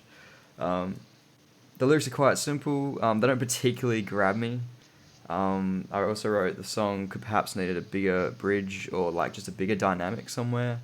I wrote the song just felt quite flat in terms of dynamics. But I suppose my overall opinion of it was I wrote overall the song is interesting. The use of layers helps. But I think the lack of a defining chorus or hook leaves the song staying too close to its chest. I wrote that it would seem that perhaps it's setting up for the last two songs on the album, as it doesn't complement the last few songs before. Okay. So I just thought it was in a weird spot. Like it didn't really, It felt like it was slowing down and having kind of like very basic dynamics, if any, to set up the last two tracks. Or because personally, I don't think it blended too well coming after the last couple tracks. Yeah. But yeah, that's pretty much what I thought about it, man. What about yourself? I really liked this song. It's probably in that middle tier for me on the album. I really like that. Sure. Like we're bringing back the acoustic guitar. I feel like every time that's been used on this album, it's been really, really well used, and it sounded lovely, and it's been kind of it's mixed in with the the big sounding instruments that they've been using in other cases. Again, the delay is probably the most important thing about this song. I feel like if you take that out of this song, it's going to sound very plain. It's adding that busyness to it, and you've also got that kind of, I guess, like it's that shuffly kind of beat behind it as well. Like that kind of is also kind of helping that as well. It's interesting that you said there was not like kind of any chorus or any line or any hook or anything that grabbed you, because I found that in You I'm Lost was that for this song. It was that hook. It was that that Yeah, meaningful yeah. kind of line that, like, you know, you can strip away all of the other lyrics of this song and just have that, and you get it. So I feel like that line is massively important to this song, and it's you know, it's conveying everything that needs to be conveyed. Yeah. So yeah, I gave this one a That's fair. 7.5 as well. So yeah, same as kind of that middle tier that I have given in the past. I feel like it's good. Yeah. I don't necessarily think it's out of place on the album. I kind of don't know where else you'd put it, to be completely honest with you. Yeah. It's a funny one because I feel like, again, it's almost that break song from the other stuff. But in saying that, it's I not as suppose. far like removed as something like a Desert Island Disc or like a Full Stop or anything like that. It's not that. Yeah. So yeah, it's a funny track, but I'd say it's probably the trickiest track because it. I don't know. I don't know. I just thought that it just. I don't know. It just coming from the dynamics we've heard in the last 8 tracks, it was just kind of like. yeah, Okay. it's you're right in that. Yeah, there's other songs on here. Well, every other song on here is a lot more dynamic than this one. This one's very straightforward, very plain, very. Yeah. It is what it is. But then I was thinking from an album perspective, you know, I guess the only thing I could say about it that would, you know, for the benefit of the doubt there would probably just be like, yeah, maybe it's setting up the next 2 songs. Yeah, yeah, I could say But that. I don't know. I don't know. It was just didn't grab me basically, and I just thought, you know, yeah, it was very very simple, and the fact that it just goes for 5 minutes. It's kind of like what you were saying about Des Island Disc and about Glass Eyes. They're kind of like that short and sweet. I just feel like Yeah, this present does tense drag a just little didn't bit. need to be 5 minutes. Yeah, it Yeah, didn't need to be 5 minutes. yeah, I will agree with that. But yeah, it definitely deserves to be on the album. But like you said, like there's nowhere else to really put it. It doesn't feel right to put it at the start. It doesn't feel right to put it in the middle. Yeah, this is actually a track from 2009 as well, so this is an older one. That I'm trying to think what came out around that. It was post in Rainbows, wasn't it? Yeah, that's 2007. Yeah, so this is between In Rainbows and King of Yeah. Limbs, Okay. but Which I have I not don't heard necessarily think that kind of says anything. I don't think it sounds like anything yeah. like anything off In Rainbows, and from That's true. what I know of the King of Limbs, I don't necessarily think it's anything like that either. But it's okay, it's fine, it's good. In fact, I quite like it, but I can see your points in that it's not a standout for sure. Yeah, for sure. All right. All right. Next track. Are we going to Next say the full fucking title, or are we just? So, I've written in Tinker Tailor Soldier. Look, 'Cause I could not. when I was initially making this document, I only wrote Tinker Tailor, but then I was like, we're going to have to say the full title We're gonna have to say that once. Okay. Yeah. So track number 10, Tinker Tailor, Soldier Sailor, Rich Man, Poor Man, Beggar Man, Thief. What were your thoughts on this song? Man, I really love this song. Ooh, okay. I really love this song. This song is pretty good. I wrote a very big kind of list for this. So I wrote extremely moody vibe. Oh yeah. Off the bat. Yeah, for sure. The electronic percussion was very different. Once again, very similar to Kid A. The warm keys sound is very smooth and inviting. It's just something I really love. It really just makes me feel kind of like relaxed. But there's also this kind of like so moody. I wrote the vocals are just work so well with the rest of the song. Excellent production. The chord progression on the keys is insane. The layering and use of the electronic scales, it works so well. Like the little kind of da da da da da da da da, where they're all kind of fluttering around. Yep. I wrote the song ramps up logically and beautifully. It's just like what I wanted to happened every time. The lyrics are strange and alternative and really kind of like get my mind racing. More strings, of course, which complement the entire song. The drums are really subtle, but really humble. The dynamics on the song are almost haunting. I wrote that the layers create like a dreamlike state similar to that of Daydreaming. Yeah. Yep. It's just like almost like a moodier kind of daydreaming, and I just think the whole thing works really well. And overall, the song serves as almost a throwback to the earlier part of the album. Mm-hmm. And then I wrote a total emotional dreamscape. Yeah. And I gave it a 10 out of 10. Oh, damn. All right. Well, I really like have a this song. discussion to have? Right. Okay. You're just like 1 out of 10. Garbage. Complete trash. Throw it in the bin. Why is this on here? No. Okay. So this is where I'm gonna get a bit funny with my rating system. Okay. Sure. I gave this a 6.5. Really? Yes. Okay. But that comes with a massive caveat, because. Okay. So the first, I don't know, 10 times that I listened to this album, I listened to it from start to finish. Yeah. As I started having, other shit to do in life, and I wasn't able to listen to the album in full chunks, I started shuffling it just to kind of get a better grip on some of the songs. And then obviously I was still cutting in, full listens to the album as well. This doesn't work on the album if you're listening to it from go to woe, for me. True.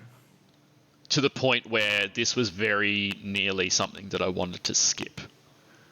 True. Based purely on the fact that it felt like it was treading over the same shit that we'd been hearing. Interesting. I kind of got the same energy with this that I was getting from a Dex Dark and from a Daydreaming and from the Number. They're just little elements of every. It felt like a sum of the album's parts, and that's not a bad thing. But in terms of listening to it in the album, felt wrong. I don't know. It was very weird. But as I said, as I was shuffling this album, this is actually one of the better tracks on here. Like, to the point where I would probably rate this in the top maybe 4 or 5 overall, like as a song. Yeah. But if I'm listening to it as a song in context with the album, it just feels a little bit weird to me that it feels like so many other songs that came before it. Well, that's interesting, because that's literally like kind of why I like it, because that's kind of like, it's almost like it sums up all those little bits of the early part of the album. Yeah, and I can see the beauty in that like as a well, recap. because it's like, it is, quite cool that you've listened through all this stuff and then you're kind of getting a sum of all its parts, and it's like, yeah. But I don't know, there was just something about it that every time I was listening to it on the album, I was just kind of like, I feel like I've heard it. Yeah. So it's weird. I had comparisons that it was almost like a darker version of Daydreaming. Yes, 100%. It's like, it's to me, it was like if you had Daydreaming and then you mixed it with Dex Dark. Yeah, I can see that. This is kind of what it had turned out to be. Maybe that's why I like it so much. Because they're like 2 of your favorites on the album, and that's Yeah. And don't get me wrong, I love both of those songs too, and I love this song. I just don't feel like it fits where it is. So true. That's hot takes with Jett, but I don't know. It's the string performance in this thing is fucking nuts. Oh man, the whole album, the album as a whole, like the string performance is incredible. But this song in particular was one of the main points I made. Is like that massive end crescendo is incredible. And if the album ended there, you'd be totally fine, and you'd walk away and you'd go great. Yeah. No, interesting. Because I agree with you on every thing you're saying, but it's just like we've taken. I'm just looking at that. Yeah. I'm just looking at it as a good thing, I suppose. Yeah. No, and I get that totally. So like this is maybe the kind of I album like that it more. if I'm sitting there like making a playlist, or like adding, I've got this big long playlist on Spotify that I just add everything that I listen to. Yeah. To it. Yeah. This would go on there. This would be one of the couple of tracks on this album that would go on there. But when I'm listening to the album, I don't want to hear it there. If this song was earlier in the album, I might have a totally different opinion on it. Yeah. But the fact that it's at the end and I've heard everything that it's kind of bringing to the table, I'm a bit kind of like, is this good? I don't know. It's weird. Well, like you said, like how you listen to the album start to finish over and over. I did that as well, Mm-hmm. but I also listened to them kind of fragmented Yes. on shuffle. You know, I feel like you have so to do that I to don't know. appreciate it. Because, like, I just straight up would have written this song off as, like, oh, I don't like it that much. But until I'd listened to and like, you know, when you're shuffling it, this might be the first song that pops up, or it might be like third or fourth or whatever, and like then it's totally fine. But once I've heard the whole album and I'm listening to this, I'm kind of going, Yeah. Well, granted, I don't think I liked the song initially. okay. I think it was a slow burner for me, but it wasn't until I really just listened to it and like kind of let it happen, I suppose. It was just like, it was just as good as Daydreaming. And I was like, if not better, for me. But yeah, it's very, very, it's almost like an alternative, an even more alternative version of Daydreaming. Yeah, Which, I would almost kind of go down the lines of it. It's a more alt rock version of Daydreaming. Daydreaming is very very spacey. This isn't spacey. It's almost like, it's darker. It's just like more gritty. I don't know how to explain it. It's less, not like in a bad way. It's just more like, I don't know, just don't know. That's rubs me the right way. So. It's a really good track. So like, I don't know, like I as I said, it's like with my rating system, it's a 6.5. But like if I'm sitting there and rating it as like an individual track, it'd be like a 9. Yeah. That's how like severe the feeling I get when I listen to the whole album the whole way through is, in order. Yeah. That I've heard. But for me, because I don't really like.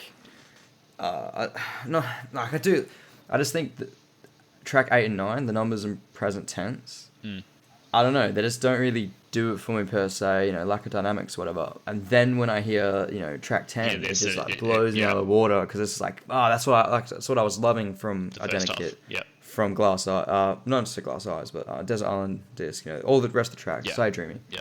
They've all got these gnarly dynamics, and I feel like they're not super in your face in the last couple tracks. Yeah, definitely. This is, you know, of the last like 4, this is the boldest track for sure.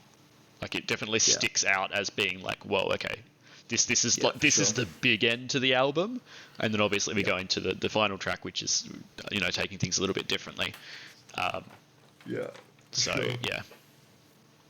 But yeah, great song. I just have really strong opinions on where it sits here. Yeah. No, it's probably one of the best radio songs I've ever heard. Damn. All right. Cool. For sure. It's just so different. Yeah. Oh, cool. Yeah, cool. What's the next one? The last song on the track, actually. Yep. True Love Waits is the last one. This is a fucking old ass song. Really? So Radiohead first played this live in 1995. No way. This has been kicking around for nearly 30 fucking... Well, sorry, would have been 25 years when this album released. No, is that right? Fuck, I can't do maths. 2016. No, all right, yeah. So yeah, 21 years. Yeah. That's hell interesting. Yeah. Because this song I feel is more relevant to Tom York. Yeah, and that's what the crazy thing about it is like release. It like clearly he sat on it. You know, like, you know, previous records obviously didn't feel like the right fit, and he wrote some of the songs on this, and just clearly went, this fits. This needs to be on this album. It works now. Yeah, that's how interesting. Because maybe he was sitting on it musically or something. No, he was fully performing it with vocals and shit live. Wow. This song sat pretty much as it was. It's barely changed from, you know, that first. Wow, that is super interesting. Yeah, really quite cool.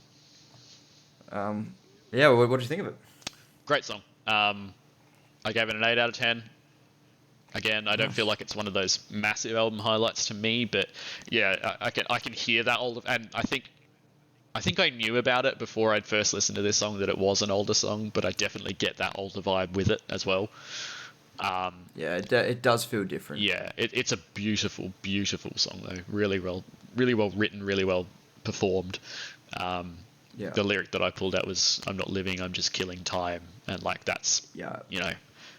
and Just Don't Leave, and it's like you know Yeah. you can feel the emotion just dripping off that. It feels like he's Oh, yeah. absolutely pining over that person, and yeah, passion in his voice is really incredible. The little piano twinkles that you're kind of getting throughout, you know, they're really quite distant sounding, but they're providing such a really cool kind of atmosphere that is going along with the song. Yeah, I don't have a massive amount to say about it. Again, I just feel like this one's just a really well written Radiohead song. It's not massively experimental. It's not gonna, you know, knock anyone's socks off. I don't necessarily think with, you know, the instrumentation or anything like that. But it's from the heart. It's from the gut. It's, you know, you can tell that this is an important song for him. Yeah, 100%. Yeah, definitely. How about you? What did you think of it? Yeah, I think the song was really good. I gave the song a 10 out of 10. Yep. Okay. Just because where it sits on the album and how it's just so different. So yeah, I'll just go through my notes. I didn't write too many notes. Like you said, I didn't have much to say about it. It kind of says what it There's does not in the anything like song. massively crazy going on with, you know, production and all this other kind of stuff that we've been talking about through all this. This is a song. It's a songy song. Yep. So I wrote somber vocal delivery swells with a muffled piano. Yep. The lyrics are a mix of fondness and sadness. You know, I just really thought it was interesting. The simple production, I think it serves the song really well. It's just not over the top. There's no like, you know, super gnarly things coming out of my left and right ear and shit. Should just merge this with Full Stop and see how it goes. Yeah, exactly. And then I've just written here in quotes, "Don't leave," with just a little sad face. Yeah, I think the song feels more personal than the rest of the entire album. It's just so in your face almost. It's just like whoa, like. Yeah, and I did write in quotes again. I'm not living. I'm just killing time. Sad face. Yeah, it's just like, yeah, just a lot of it is just so like powerful. It alludes to the feelings of loss. I don't know whether when you really surprised me by telling me it was written so long ago, because I knew about his missus passing, and or at least being sick, and I just thought kind of makes me want to like dive into it more so and kind uncanny. of see if he's talked about it much, like in terms of you know, like earlier on. Not even necessarily back in 1995, but, you know, if he performed it live and someone asked him a question about it or whatever, and just to see what kind of answer he'd give, because it's definitely had some sort of current. evolution for sure. Oh, it does. It feels like he's added to it for a while. But I don't know, in some way. Anyway, so the vocal delivery is raspy at times, but then it's almost like whispered at others. I just thought that was really interesting. I thought the chords are really, really, really good. I thought they work very well together with the vocal melody, the way he kind of like moves the chords as he's, you know, saying his lines. Yep. And I just feel that's really impactful. Yeah, the classic background swells of secondary piano serve to haunt. Yeah, no, 100%. That's one of the more interesting parts of this track to me. I don't necessarily think it's a massively interesting track in terms of, as we're saying, like you're looking at it, but those pianos, they're just they're swirling around and they're just kind of creating that whirlwind almost of you know, emotion. Yeah, for sure. I did note down that it has the lyrics are very honest, which is really cool because, like I said, you know, I'm more in preference to the more vague abstract lyrics, things like that. You know, paint your own picture. But in this, you know, this is the kind of directness or honesty that I really appreciate, that I find hard to personally write. Yeah. You know, there's this is the definitely stuff you can only pull off. Yeah, exactly. This is hard to pull off, but when you do, you know, this is why I gave it a 10 out of 10, because this kind of stuff, you know, to write without coming across as tacky or, you know, basic. This song just really stands out to me, and just knowing that Radiohead is usually the the former. You know what I mean? They're always writing abstract things like that. Yeah. Just to have them bring this out and not it be, you know, just one way or the other. I just really appreciated it. I mean, I've written a recap. I don't know if it makes sense. That's always good. So I wrote, overall, probably the most direct and personal song on the record. It's simply a sad song. Yeah. Simple and to the point. This alone makes it stand out on the album and leaves what is a dreamlike fusion of alt rock and orchestral swirls to a simple and humble tone of loss and sadness. I reckon that sums it up pretty perfectly, to be completely honest. It's, yeah. So I gave that a 10 out of 10. So, but yeah, that's the last song. It is. Moonshaped Pool. I did write a recap, but I'm interested to see what you have to say first, though. I'm just going to throw this in here quickly because I've written it at the bottom of my notes because it made me fucking laugh every time, right? Yeah. So I was listening to this album on Spotify. Once you get to the end of an album on Spotify, you know, if you're playing it from start to finish, it plays what it considers to be music that you'll like, or like music in the same kind of vein. Yeah.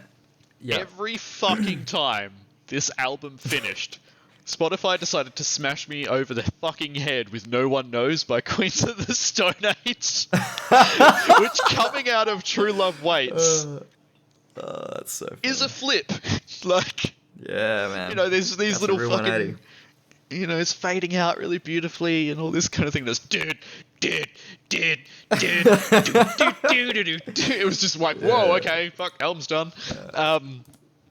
That's so funny. So yeah, if you're listening on Spotify, maybe turn that off. Just purely because I think you need to like kind of sit with True Love Waits for at least a good minute before you're going into anything too different. Yeah. But yeah, for sure. Yeah, I just found that quite funny. So I've just written kind of my highlights and my lowlights. From the album. I'm keen to hear your interpretation of the album as well. Oh fuck. I don't know if I was well prepared. Okay, so for me, highlights on this one: Daydreaming, Deck's Dark, Full Stop, Glass Eyes, and The Numbers. So those are my highlights. Lowlights for me: Identikit, Desert Island Disc, and Tinker Tailor, based on where it is on the album. Not the song itself, but based on where it is on the album. Interesting. So I'll just grab your highlights and lowlights quickly before we go too much further. Lowlight. Oh, start lowlights because I got a lot of high.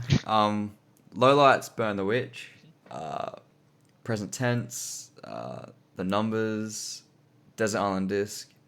That's pretty much it. And then, the highlights definitely Daydreaming, True Love Waits, Tinker Tailor Soldier, Deck's Dark, Glass Eyes, really really good. I probably wouldn't. I don't know. Then the rest, I don't really like. Yeah, they're just kind of like in the middle. I think that's fine. Yeah, I think they're in the middle. Like Full Stop and Identikit are in the middle for sure. Yeah. But those are probably. And out of 10, what would you rate the album as a whole? I did like a recap. I wrote like a quick recap, and I gave it a. You can do your recap first if you like. Yeah, alright. So we're doing this on the fly. I did.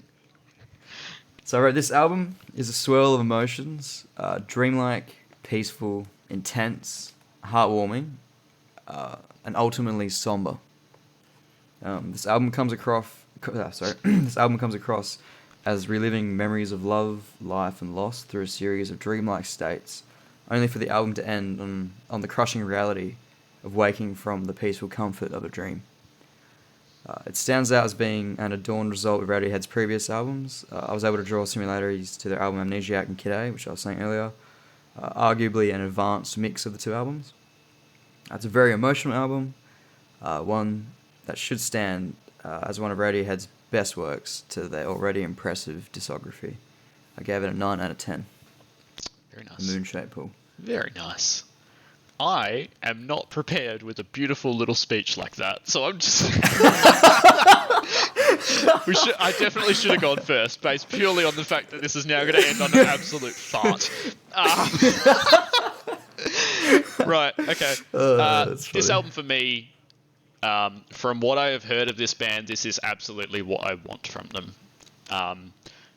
Radiohead plus orchestra to me is like an absolute dream. That's, it's what I want. It's how I feel Tom's vocals are best served, and how I feel kind of the band is able to shine in their own little ways, but also kind of mixing it in with this really beautiful kind of atmosphere that they're able to create with orchestra and that kind of thing. And that's not going against some of their works in the past where they've been very experimental with electronics and that kind of thing. I think a lot of that obviously builds them up to being able to kind of use that correctly in albums, in projects like this.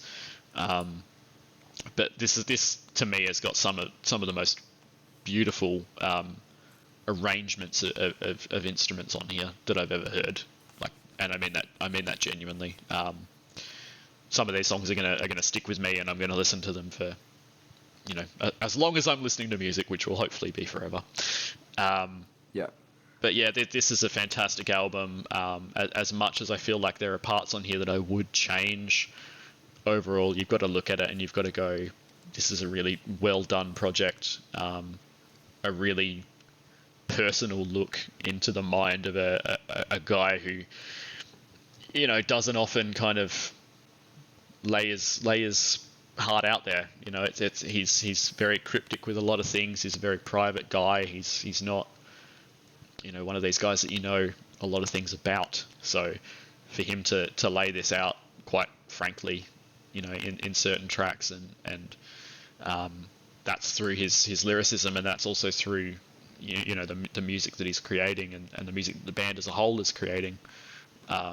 I think is really special, and I feel like it stands on its own, in their discography, or at least the parts that I've heard, as kind of a landmark to me, based purely off the fact that it is a departure from some of their previous stuff. So for me, this is an 8.5 out of 10 album. Really, really fantastic, and yeah, I'll be listening to this for a long time. Well said. Thank you. Could you tell that I was making shit up? Nah, it's good. It's good. We just hit the 2 hour mark. We did. By the way. Fucking hell. Well, once we cut the intermission out, I might just leave it in just for fun. Yeah, exactly. We can put some music there. Jesus. Sweet. No, it's really good. Really good album. Yeah, I very much enjoyed it. Interested to see what they do next. It should probably be completely 180. Oh, I'm sure it will be. Knowing them. I'm sure it will be. Whenever that gets released, probably in fucking 10 years. Because their albums are becoming less and less frequent as they get on. So Yeah, who the fuck I knows? was gonna say, it's been a while since the Moonshaped Pool. Yeah, so. we'll see. Hopefully something soon. Thank you very much for listening to the very first episode of Noted. Subscribe if you're new, which you will be, because this is the first one. And if you're not new, then you're a time traveler. I'm so sorry that this has been incredibly amateur, but I'd love to keep doing this, and hopefully some of you have stuck with us for however fucking long this turned out to be in the end. I'm sure it'll be a very boring listen in parts, but yeah. We hope that somebody got something out of this, was able to agree or disagree. Yeah, or whatever, and obviously, if you have listened this far and you're interested to share your thoughts, leave a comment and let us know. Your thoughts, your favourite songs, your least favourite songs. Do you think I'm an idiot for thinking Tinker Tailor's in the wrong spot, or just feel free to abuse us. That's absolutely fine. Yeah. Either way, we appreciate any form of communication. Please like us. Thank you very much, guys. See you later. No worries. Thank you. See you next time.